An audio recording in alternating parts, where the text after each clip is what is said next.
బిస్మిల్లాహిర్రహమానిర్రహీం. మిత్రులారా, రంజాన్ ప్రత్యేక కార్యక్రమానికి మీ అందరికీ కూడా స్వాగతం. ఈరోజు మొదటి రోజు. ఈ రోజున మనము ఇస్లాం యొక్క ప్రాథమిక విశ్వాసాలను గురించి తెలుసుకుందాం. అంటే ఇస్లాం అనేది ఏమిటి, ఏ విశ్వాసాలపై అది ఆధారపడి ఉన్నది ఇత్యాది విషయాల గురించి ఈ రోజున మనం తెలుసుకుందాం. సోదర మహాశయులారా, సోదరిమణులారా, ఇస్లాం అంటే శాంతి అని అర్థం. సిల్మ్ మరియు సలాం అనే రెండు పదాల యొక్క కలయిక ఇది. సిల్మ్ అంటే విధేయత చూపించడము, సమర్పణ చేసుకోవడం అని. సలాం అంటే శాంతి పొందడం అని చెప్పేసి. సరే, ఇది 5 ప్రాథమికమైనటువంటి విశ్వాసాలు దీనికి ఉన్నాయి. 5 మౌలికమైనటువంటి స్తంభాలపై ఇస్లాం అనే సౌధం నిర్మించబడి ఉన్నది. అందులో మొదటిది ఏంటంటే కలిమా అంటారు. కలిమా అంటే ఒక సద్వచనము.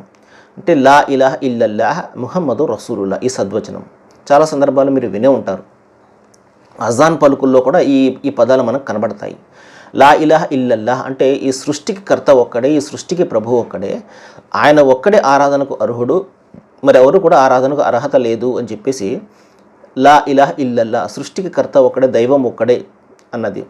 ముహమ్మదు రసూలుల్లాహ్ అంటే ప్రవక్త ముహమ్మద్ వారు దేవుని దాసుడు మరియు ఆయన ప్రవక్త అని చెప్పేసి. ఇది సద్వచనం అంటారు. ఇది ఎవరైతే పలుకుతారో మరి అది ఆ విధంగా పలికినప్పుడు వారు ఇస్లాం అనే ఆ ఛాయల్లోకి వారు ప్రవేశించడం జరుగుతుంది. ఇక దైవం ఒక్కడే అన్నప్పుడు సోదర మహాశయులారా, ఆయన యొక్క గుణగణాలను గురించి కూడా ఇస్లాం చాలా స్పష్టంగా చెప్పడం జరిగింది.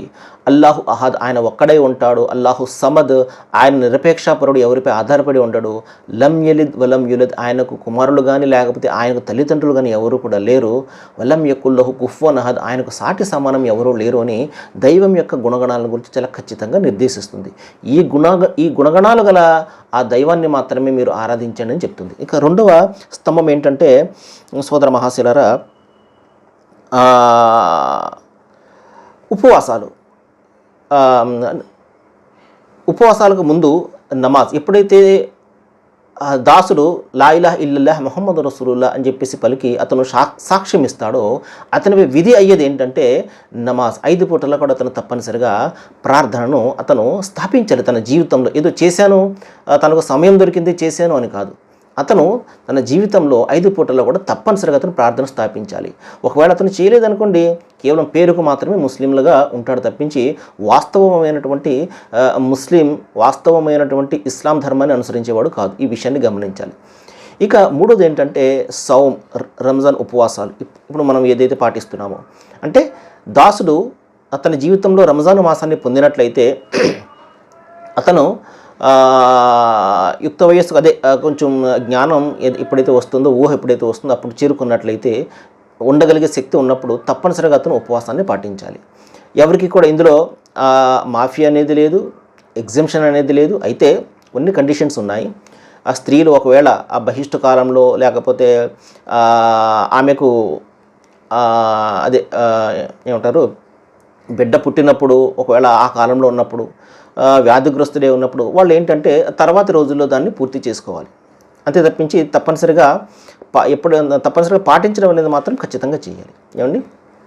ఇక నాలుగవ స్తంభం ఏమిటంటే మహాశయులారా,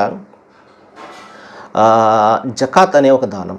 అంటే మనిషి తన సంపాదనలో ఖర్చులన్నీ పోగా మిగిలి ఉన్నటువంటి ఆ సంపాదనలో 2.5% సంవత్సరంలో 2.5% అతను పేద ప్రజలకు అతను దానం ఇవ్వాలి. జకాత్ దానం అంటారు దీన్ని. ఇది కంపల్సరీ చేయబడింది. ఎందుకంటే జకాత్ అనేది అది నిరుపేదల యొక్క హక్కు. కాబట్టి వారి హక్కు నువ్వు చెల్లించాలి అని చెప్పేసి చాలా ఖచ్చితంగా నిర్దేశిస్తుంది ఇస్లాం. ఇక 4వ స్తంభం ఏమిటంటే హజ్. హజ్ అంటే మీరందరూ కూడా గమనించే ఉంటారు. ముస్లిం సోదరులు ప్రతి సంవత్సరం కూడా మక్కాకు యాత్ర చేస్తారు. హజ్ యాత్ర అంటారు దాన్ని.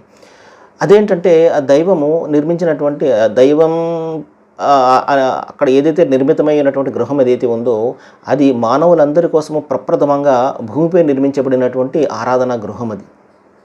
వఇజ్జతుల్ బైత్ మసాబతుల్ లిన్నాసి వ అమన అంటాడు. ఇది సర్వమానవాళికి శాంతి కేంద్రంగా నేను చేశాను అని చెప్పడం జరిగింది. ఇది మానవాళి అందరూ కూడా అది మానవాళి అందరికీ శాంతి కేంద్రం అది. ఎవరైతే దైవం ఒక్కడిని విశ్వసిస్తాడో వారు తప్పనిసరిగా తమ జీవితకాలంలో ఒకసారైనా ఈ గృహాన్ని సందర్శించాలి. ఈ విధంగా ఈ 5 స్తంభాలపై ఇస్లాం అనే సౌధం నిర్మించబడి ఉన్నది. 1 సద్వచనము, 2 నమాజు, 3 ఉపవాసము, 4 జకాత్ అనే దానము, 5 ఈ హజ్ యాత్ర. రండి ఇస్లాంను తెలుసుకుందాము. సర్వేజన సుఖనోభవంతు. Thank you.